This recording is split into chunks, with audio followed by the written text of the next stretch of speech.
Hello and welcome all back to Election Time News America. Today we're going to be doing another funnish video, the quote-unquote average Senate election in every single state. So we're going to be going over exactly how this is going to work. Election Time News, you want stuff for all things elections and politics, from summations to poll reviews and news. Subscribe below for more content that's about American, Canadian, and Australian elections. Also make sure to follow the Substack, Threads, Instagram, and X, as well as visiting our website, electiontimene.ws. Link in the description below. For our latest news feeds, it is still very much in development, so make sure to give us suggestions on how to improve it. And thank you all again. Remember, there's never a dull moment in politics. So, what we have here is obviously the map of the 50 states. Now, they all have senators, and since it doesn't really matter about anything other than just one average election, this is what we're going to be focusing on. So, here's how it's going to work. The general basis for this is that I took every single Senate election and just added up the raw votes for the Republicans and the Democrats. Now, sometimes it varies. Also inserted special elections in here, and it did sometimes vary, like in Arkansas, Libertarian candidate put them in for the Democrats since that was the only opposition.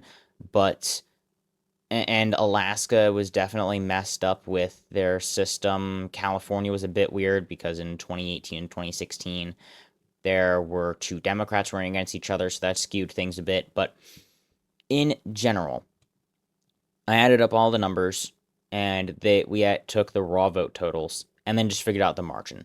So it's basically literally also weighed on turnout. So that's essentially how things went. So this is going to be for the Trump era. So 2016, 2018, 2020, 2022, 2024. That's the general rule.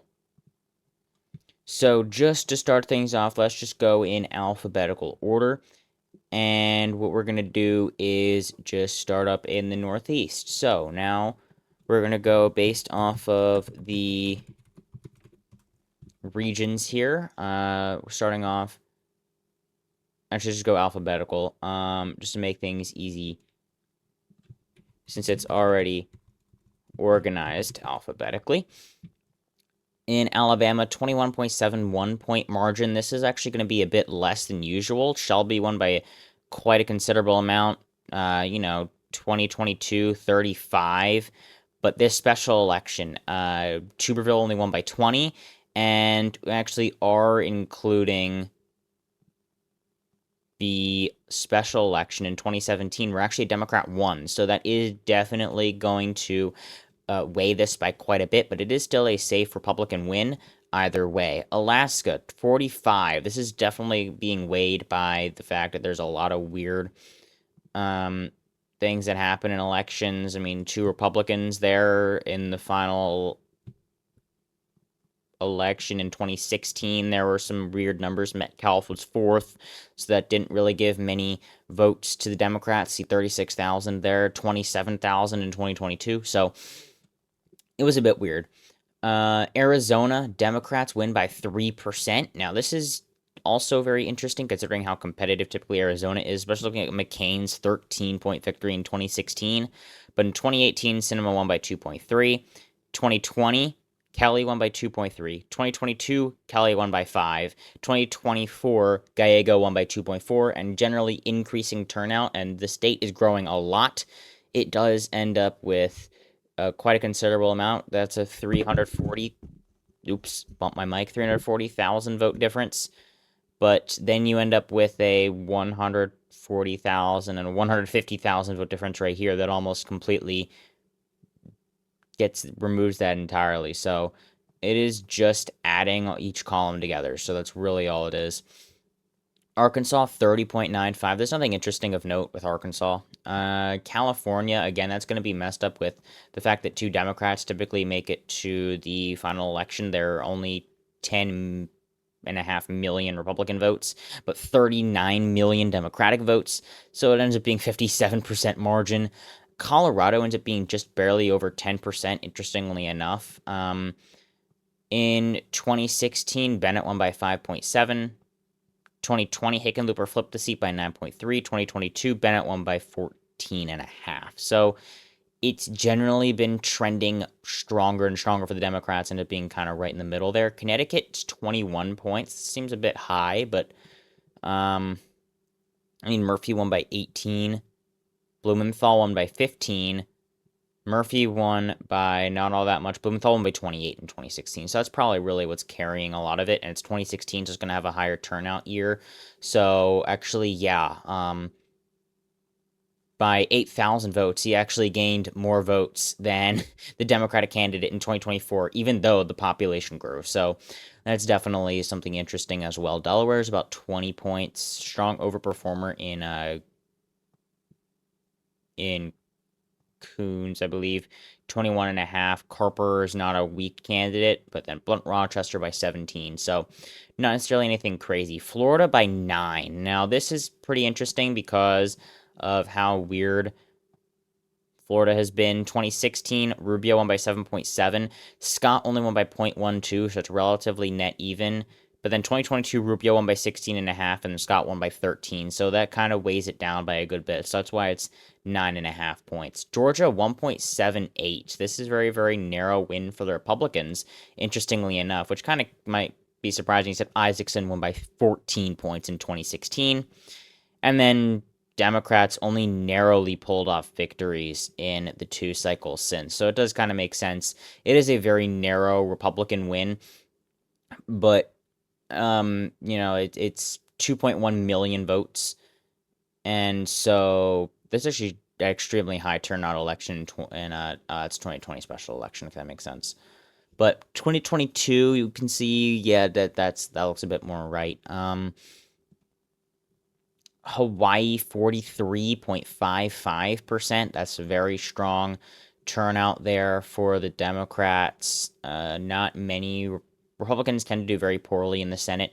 I mean, Hirono in 2024 won by 32 and a half. Idaho, 35 points. Not necessarily too surprising there. Illinois by 16. This is a bit low. And that's mostly because in 2016, Duckworth only won by 15 because Kirk was actually the incumbent senator at that point in time. 2020, Durbin won by 16. Duckworth won by 15 in 2022. So Democrats actually don't do incredibly well in the Senate. Indiana, 14 points. This is, again, because of Young only won against Abai in 2016 by 9.5. And then 2018, Braun beat incumbent Donnelly by only 5.9. But then you started seeing more typical margins. Young won re-election by 20.5, and Banks won by 20. So that's why it is actually that low. Iowa, 14 points. This is almost entirely carried by Chuck Grassley, who won re-election in 2022 by 12.2. But in 2020, Ernst only won by 16.5. And in 2018, no election. 2016, Grassley won by 24.4. So that's essentially entirely carrying the average here for 14 points for the Republicans. Kansas, 21 points. It hasn't really ever been competitive in the Senate, much less go to Democrats. Kentucky only 19 points because generally Republicans don't do that well in the Senate, honestly. Paul only won by 14.5. And then the next cycle, McConnell only won by 19.5. Paul won by 23.5. So not necessarily that strong margins. Louisiana's a bit messed up with the jungle primary system, 30 points. That was a bit difficult to try to figure out. Maine, 15 points, and this is even with Susan Collins in there winning multiple times, just because if you look at 2018, King won by 19.1, and I actually did count him as a Democrat, even though he's an independent, so he actually also benefits from the fact there was a Democrat running in both 2018 and 2024, since King is officially an independent. Even though in 2020, Collins won by 8.5. So that did complicate things. Maryland, 25. That would have easily been over 30 if it weren't for Larry Hogan doing relatively well in 2024. Massachusetts, 26 points. This is probably because of flipping the seat in... Oh, no, that was earlier. That was 2012. In 2020, Markey won by quite a bit. Warren only won by 20 in 2024. That's really what sunk it by quite a bit. Michigan, 2.59. This is actually a very strong performance, and that's almost entirely carried by 2018, where Stabenow won by 6.5 points against John James. 2020, Peters won against John James by 1.7%, and then Slotkin won against Rogers by 1/3 of a percentage point. So, but 2018 definitely completely carried that margin. Minnesota's actually up to 14, carried completely by Amy Klobuchar, who won by 24 in 2018. And then even in 2024, won by 15.5. So that's almost entirely why it's that high. Mississippi, 15.85. 2018 wasn't a very strong year for Republicans in this state. Wouldn't really matter that much in the long run. They do so well everywhere else. Montana's only at 5 points. And so this is actually lean margin. And this is because Democrats actually held one senatorship in 2016 who was reelected in 2018, John Tester, 3.6%. 2020, Daines won by 10. Never mind. Daines won by 10. And then 2024, Tester only lost by 7. So that was actually close enough. There was only a 5-point margin for Republicans here. And that's even with the turnout, which is actually somewhat surprising. Nebraska, 23 points. I did include Dan Osborne as an independent and even or as a Democrat, and even then it wasn't even that close. Yep, see independent right there for 436,000 votes. So even then it wasn't really all that competitive. 2.5 points in Nevada. That's going to really be from 2018 for the most part. Rosen winning by 5, and 2016 Masto by 2.5. New Hampshire, 8.7%. This is almost entirely from Hassan narrowly won in 2016. It's almost completely from Shaheen in 2020. In 2022, Hassan won by 9, so it's definitely not a weak performance, but it's almost completely Shaheen. New Jersey by 12.91. Kim's somewhat low performance in 2024, and also the terrible performance of Menendez in 2018 did not help. Cory Booker almost completely carried it with his 16-point win in 2020. New Mexico, 13 points. This is essentially just from Heinrich, who also did pretty well in 2024, but it's Heinrich 2018 that really carried this completely. New York, 27 points. Believe it or not, back in 2016, Schumer won by 43 percentage points. And in 2018, Gillibrand won by 34. So compared to their margins, 14 in 2022 and 18 in 2024, those are huge blowouts. North Carolina's 3.6 points, which is a bit less competitive than maybe I might have expected. But, Burr won by almost 6 in 2016. In 2020, Tillis narrowly won. In 2022, Bud won by 3.25. So North Dakota's by 37, which is actually quite surprising because Hoeven won by 61.5% in 2016. And then in 2022, won by 31, which is actually a bit low, and Kramer won by 33. So what happened in 2018? Well, incumbent Senator Heidi Heitkamp only lost by 11, so that weighed the whole thing a lot. So that's really what happened to...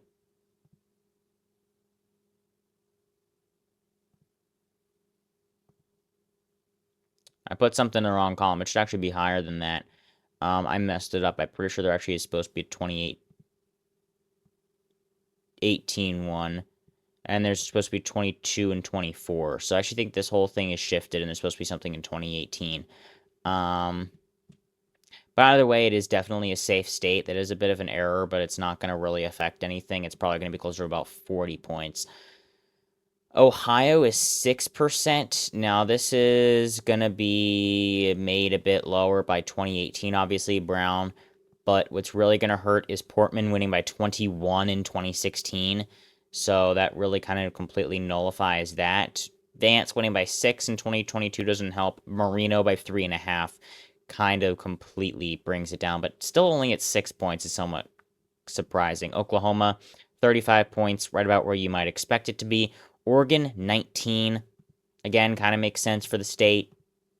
Pennsylvania being 3.6% is almost entirely carried by Bob Casey in 2018. Good old 2018 for the Democrats. 13 percentage points in that election. Rhode Island, 25% actually for the Democrats. This is because you have extremely strong performances across the board, pretty much, especially in Reed.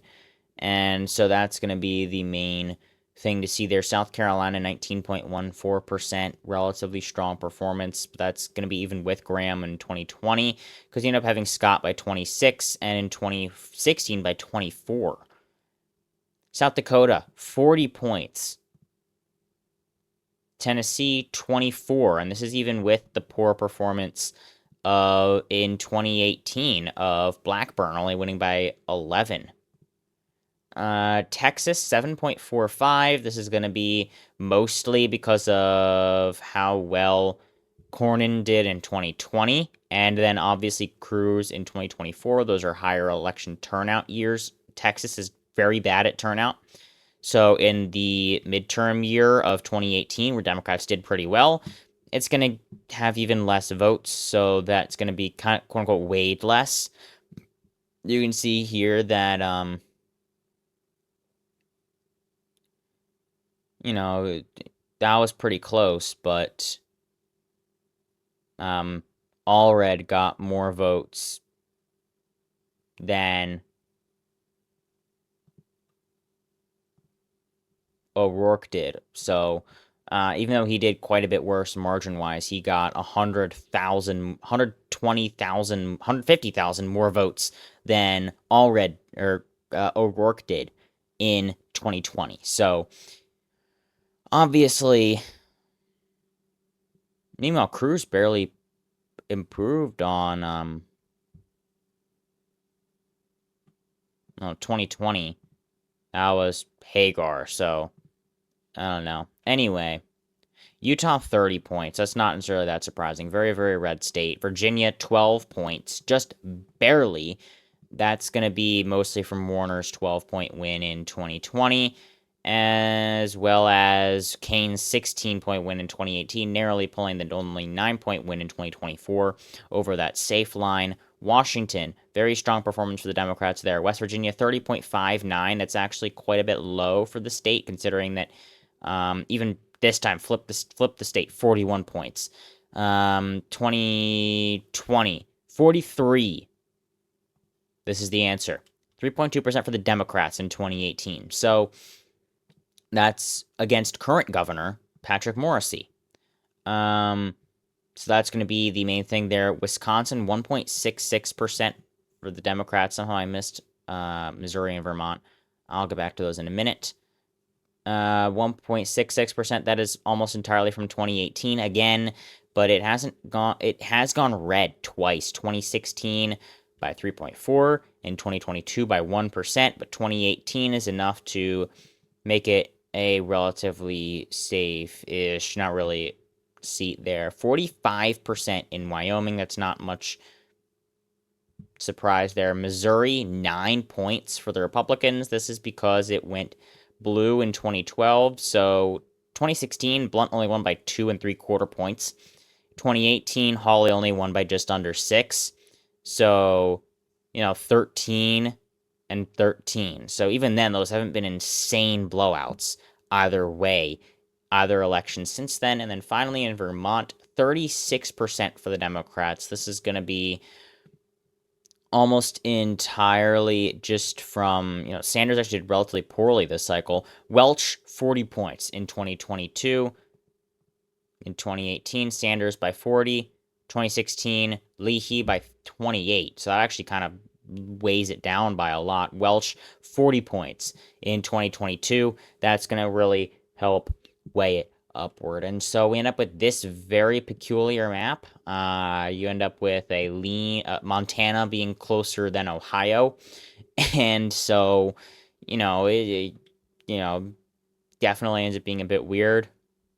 Minnesota being bluer than Missouri is red is going to be interesting as well. So there's, I guess, a bit to potentially be able to be gained from this, but it's a bit complicated because of how the Senate works. But that is all. Let me know of your thoughts in the comments below. Thank you all so much for watching today's video, and have a fantastic rest of your day.